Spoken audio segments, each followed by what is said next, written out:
Boston, Texas Tech coach Chris Beard couldn't quite come up with the name. His team had just beaten Purdue to earn the final win of the Sweet 16 on Friday, and he made reference to the upcoming game on Sunday against Villanova. "We just made the, what's it called? The Great Eight," Beard wondered. More, 3 takeaways from Texas Tech's Sweet 16 win over Purdue. Star guard Keenan Evans stepped in to help him. The Elite Eight, an edified Beard repeated. "Whatever it's called, it's new territory. Sunday will mark the first time in school history that Tech will play for a spot in the Final Four, a remarkable feat for Beard in just his second season, 27-9 and counting, with the Raiders." But then, that's been Beard's history. He's had 5 collegiate stops as a head coach, and every stop has brought a wild and quick turnaround in the standings. Back in 2000, he led Fort Scott to a 19-12 record, its first winning season in 8 years. He still remembers the place fondly. Fort Scott Community College, Arnold Arena, our home arena, was a rodeo barn. Beard recalled. "It was a metal building with a wall right down the middle and had one single door. Half of it was the rodeo arena, where we had a national championship rodeo team at Fort Scott in Kansas, and the other half was the basketball court. That's certainly a pretty cool place." March Madness, Marvin Bagley and Duke's one and done band eyeing another Devils Final Four. It lasted just 1 year, though. Next season, Beard was off to Seminole State in Oklahoma, where his team went 25-6. He later brought McMurray to a 19-10 record in its first year as a Div.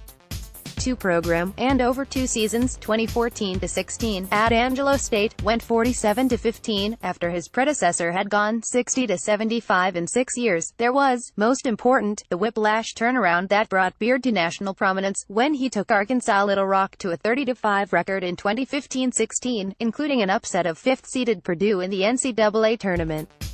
The Trojans were 13-18 the previous year, and went 15-17 when Beard bolted after just 1 season. All told, Beard is now 185-71 as a college head coach, a record he has built over the years through a lot more thin than thick. He's been a classic journeyman coach, and it took him a while to accept that about himself, especially as he has had more and more success. He spends his weeks game planning against the likes of legends Bill Self and Bob Huggins, after all. Beard has come to realize, though, how important his success is to coaches he's gone against in the past, and those who are now at the lower levels of the game hoping to work their way up.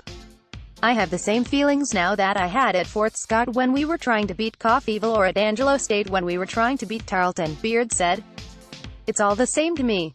It's all basketball at the core. At first, I shied away from that, but now I embrace it because I feel, if I'm representing other coaches and other levels of basketball and the success we've had, I'll gladly carry that torch because some of the best coaches I've coached against are guys you all haven't heard of." DeCourcy, Kansas is elite again, but that's never enough for Jayhawks. Beard's record of impressive turnarounds does have an asterisk, however.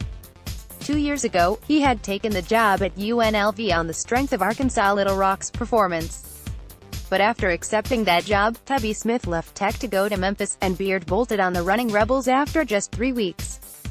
It was an easy move to understand. Beard had been an assistant at Texas Tech for 10 years and his 3 young daughters were going to stay in Texas, but it was an ugly situation that feeds the narrative of mercenary coaches, and one that still is cause for aggravation in Las Vegas.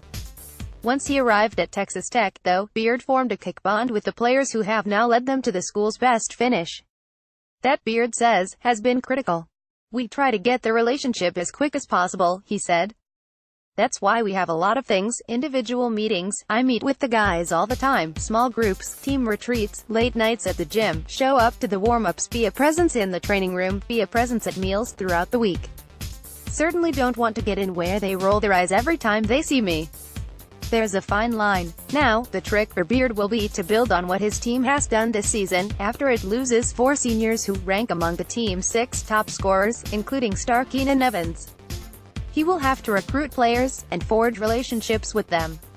He will have to continue to hold his team's place in the ultra-difficult Big 12. He's trying to keep the focus on the small stuff. It's just back to our day-to-day process, just continuing to do things every single day. Beard said, whether it's nutrition, weight room, individual work, respecting the academic part of being a student-athlete, team practice, fueling the body, recovery, sleep, just do all the things. And as coaches continuing our process, recruiting every day, don't let up, keep grinding, have that balance in your life. However, Sunday's game against Villanova plays out. By next fall, Beard will be a coach in year 3 of his program for the first time in his life. He's been a master at turnarounds. How will he do at keeping that excellence going? That will be kind of the next challenge. Can we maintain this? He said. And I look forward to that.